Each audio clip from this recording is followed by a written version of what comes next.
Good afternoon, beautiful people. We are live again.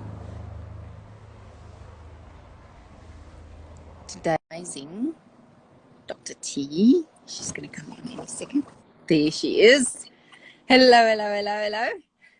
I can't hear you. Hang on one second. I've got to find my earphones. Can you hear me? I can hear you. Okay, yeah, it's my sound. Give me one second.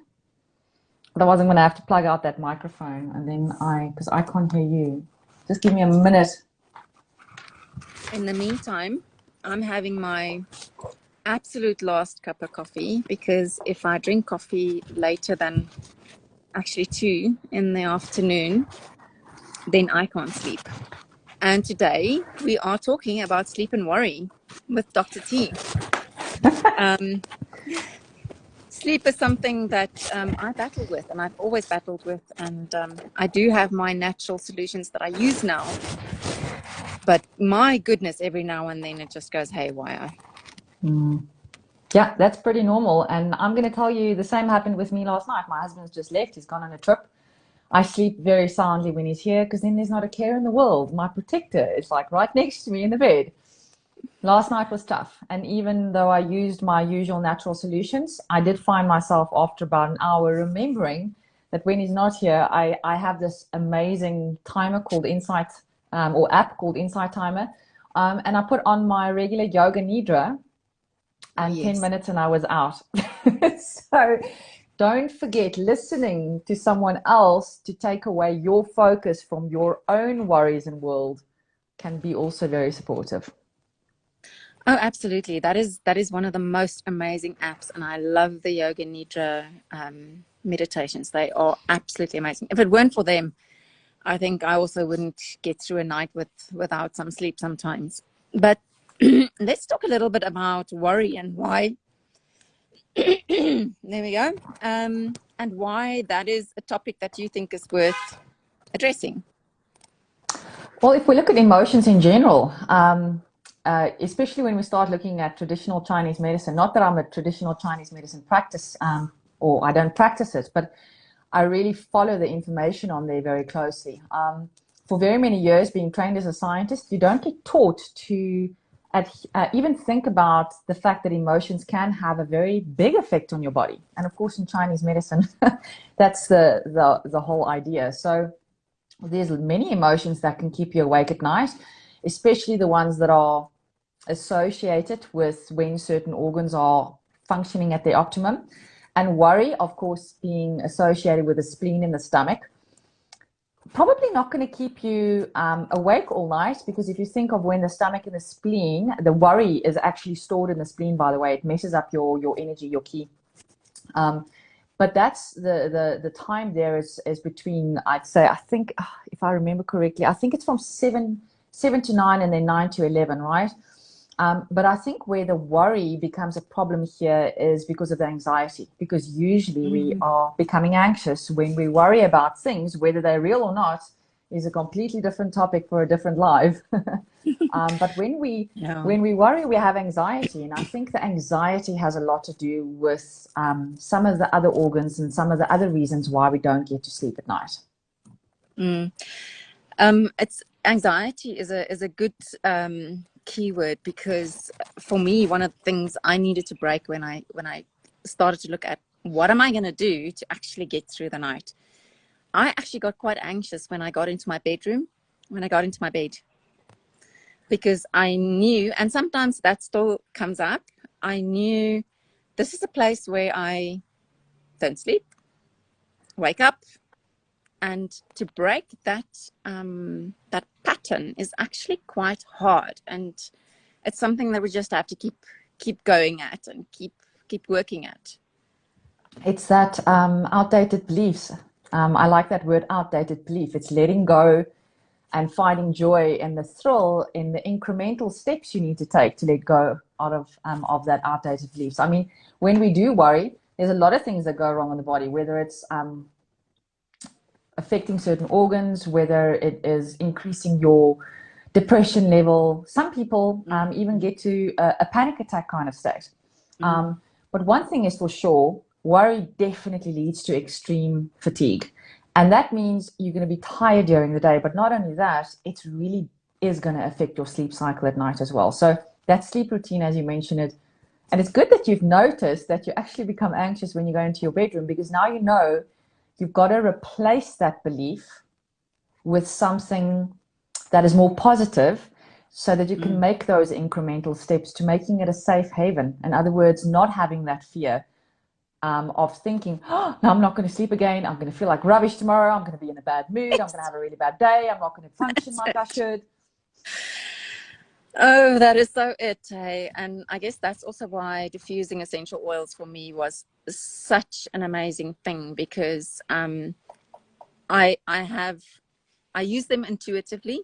So whatever my body needs, I can judge that, and I can guess that, and I have blends that make me feel like I'm on a desert island rather than in this worrisome place, this bed that I'm not going to be able to sleep in.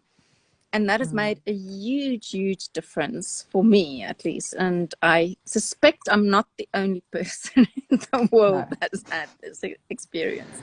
No, definitely not. I mean, I was just reading a little piece earlier, because there are specific sort of phases that I go through in the month. As I say, now my husband's away, so then I definitely am a lot more alert to sounds and things that are not normal, I'd say, for the night. And I realize now that usually the times I wake up when he's not here is between 11 and 1. And that's when you're processing fear. Oh, wow. Yeah, and that is definitely something to look at. So what is it that I'm going to be doing is having the phone ready, having the yoga nidra ready on my phone to hit play, because then I can listen to her voice instead of to the sounds, which may or may not actually be real life events. It may be something that I heard, or that's really soft that I think is a very loud noise, and that shouldn't be there. And of course, fear. Fear is something that is very much associated when you're someone that suffers from chronic anxiety. It's trauma, it's insecurity, it's sometimes even linked to willpower and isolation, for example. So there's a lot of things. And when we talk about fear specifically, night sweats, knee pain, lower back pain, ears ringing. I'm just looking at my notes here. There's so many things that are associated specifically with fear. And this is, of course, in the kidney and the urinary tract as well. But the times that you then wake up in the middle of the night, it's the fear processing, or it's the anger processing, which is, of course, the liver. And I think having a diary, now I know people always told me, if you're making lists, because I'm continually making lists, oh my goodness, I have to remember this tomorrow, and am I going to forget this, and how am I going to do this, and how am I going to fit this all in?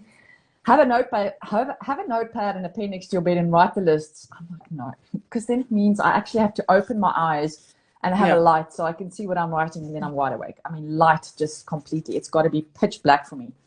So it's maybe looking at your watch. Yes. Yeah. I want to touch on that topic, because one of the things I've discovered in my research on sleep is that when it's dark and when you've been to bed, when you have been sleeping, when you've been trying to sleep and all the lights are off, your eyes are actually biologically extremely sensitive to light. Very. So any light that you switch on is going to tell your brain it's time to wake up. Mm-hmm. And I experienced that full hand. I don't do that anymore. I don't switch anything on. If I have to put the meditation on, that's the only thing that I do.